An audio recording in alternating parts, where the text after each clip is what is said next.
Brooksaw Antiques here. Today we have this 1961 Brother Valiant vintage portable typewriter. I'm going to show you how to use the functions and make sure they all work. This is the paper support arm that flips up and it protects itself when it's in the case.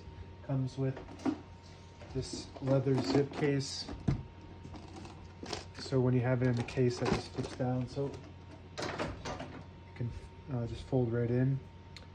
And I'm going to flip that back. Margins are up top here. Just set them on about 0 and 75, about the length of the page. This is the paper bail that sits on top, holds the page down. And this also is protected when it's in the case, so it flips up and down. If you have it down, you will scratch up your top cover there.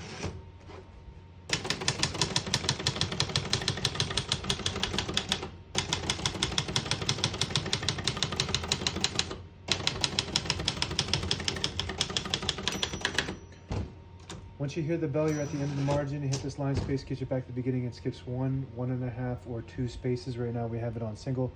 But if you want 1.5, you just flip that switch forward. Skips 1.5, 1 more, skips 2. That works good. We're going to keep that on single for now and finish typing.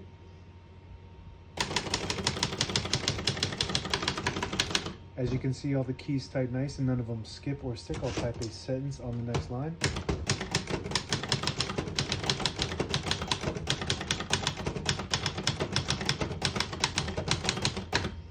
Very nice. I'm actually pretty impressed by this model. It's kind of giving Hermes vibes. The Hermes Rocket is kind of similar to this. Feels the same, and it's got kind of the same setup. Obviously the Hermes is going to be a better typewriter, but this is more cheaper and very durable, and maybe even more durable than the Hermes, but just not as smooth and luxurious, but it's still nice. To pull the page out easy, there's a switch on the right side here. You flip it back and it unlocks the rollers, allowing you to pull the page out easy or load thicker paper like carbon copy or cardstock. Make sure you flip that back before you load the next page, or else it won't load correctly. Shift on each side, shift lock on the left. Clear that, just hit the shift button again. Backspace on the top right, works good.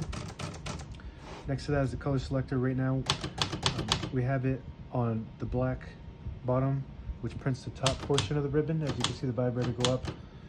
You flip it all the way up, the vibrator goes up much higher. They print the bottom portion of the ribbon. When you have it in the middle, doesn't print anything at all. It just leaves a stencil for copying purposes. Left side of the typewriter, we have the touch control low to high. You put the higher up you go, the more tension there is. You got to hit them much harder on this model. When you have it on low, you don't hit them as hard, but they do respond faster when you have it on high, so you can type faster, I believe. This is your carriage lock, so when you push it forward, it locks the carriage in the middle. So when you have it in the case, it doesn't slam. I don't know if that's supposed to lock in there or not. Just kind of blocking it. So that's the carriage lock. And this is the carriage release. You only have one on this model on the right side. It is very, very smooth. Very smooth on the return and on the carriage release. And the last function is if you push this all the way back to 0, it'll disable the spacing so you can get to an exact spot on the page.